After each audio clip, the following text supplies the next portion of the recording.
ലാ ഹൗല വലാ ഖുവത ഇല്ലാ ബില്ലാഹിൽ അലിയിൽ അലീം. നബി തങ്ങളുടെ നാവ് കൊണ്ട് സ്വഹാബത്തിന് പഠിപ്പിച്ചു കൊടുത്ത അത്ഭുതകരമായ ദിക്റിനെ പറ്റിയാണ്. ഒരു വട്ടം ഇത് പറഞ്ഞാൽ റിസ്ഖിൽ ബറക്കത്ത് കിട്ടുമെന്ന് നബിയുനാ റസൂലുള്ളാഹി സ്വല്ലല്ലാഹു അലൈഹി വസല്ലം. രണ്ടാമത്തെ നേട്ടം, ഈ ദിക്ർ ഒരു 101 വട്ടം നിങ്ങൾ ചൊല്ലണം. ദുആ ചെയ്താൽ വജബത് ലഹുൽ ഇജാബ, അവൻ ഇജാബത്തുണ്ടെന്നാണ് ഹദീസ്. മൂന്നാമത് മഹാരഥന്മാർ പഠിപ്പിക്കുന്നു, അവന്റെ സമ്പത്ത് അല്ലാഹു ചുരുക്കൂല, സമ്പത്തിൽ ദാരിദ്ര്യം അല്ലാഹു തരൂല. അതുപോലെ നാലാമത്തത്, ഒരു വട്ടം പറഞ്ഞാൽ, ഒരൊറ്റ വട്ടം പറഞ്ഞാൽ 100 വട്ടോ 200 വട്ടോ ഒന്നും പറയണ്ട, ഒരു വട്ടം ചൊല്ലിയാൽ 99 രോഗങ്ങളുടെ ശമനം എന്നാണ്. അഞ്ചാമത്തെ നേട്ടം, അള്ളാഹു തന്ന അനുഗ്രഹം നിലനിൽക്കുന്ന. ആറാമത്തത് മഹാരഥന്മാർ രേഖപ്പെടുത്തുന്നു, ചെറു പാപങ്ങളുള്ള പുറത്തു തരും. നമ്മുടെ ചെറു പാപങ്ങൾ പൊറുക്കാൻ ഈ ദിക്ർ മതിയായതാണ്.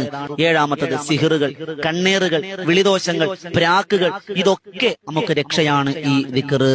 എട്ടാമത്തെ നേട്ടം, ഫർള് നിസ്കാരം, എല്ലാ ഫർള് നിസ്കാര ശേഷം 11 വട്ടം ഈ ചെറിയൊരൊറ്റ വരിയുള്ള ദിക്റിനെ ചൊല്ലിയാൽ നിങ്ങളുടെ ജീവിതത്തിൽ സുരക്ഷിതത്വം ലഭിക്കും, അള്ളാന്റെ കാവല് ലഭിക്കും.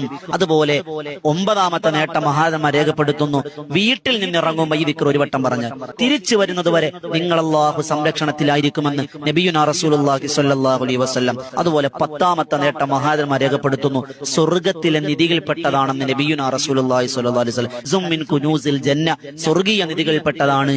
12ാമത്തത്, നമ്മുടെ ജീവിതത്തിന്റെ ഏറ്റവും വലിയ പ്രശ്നമാണ് ടെൻഷൻ മാറണോ? ഈ ദിക്ർ നിങ്ങൾ പതിവാക്കിക്കോ. മഞ്ഞുരുകുന്നത് പോലെ നിങ്ങളുടെ മാനസിക ഡിപ്രഷനുകൾ അള്ളാഹു മാറ്റിത്തരുമെന്ന് നബി തങ്ങളുടെ വാക്കാണ്, തെറ്റൂല. അള്ളാഹു കബൂലാക്കി അനുഗ്രഹിക്കുമാറാകട്ടെ.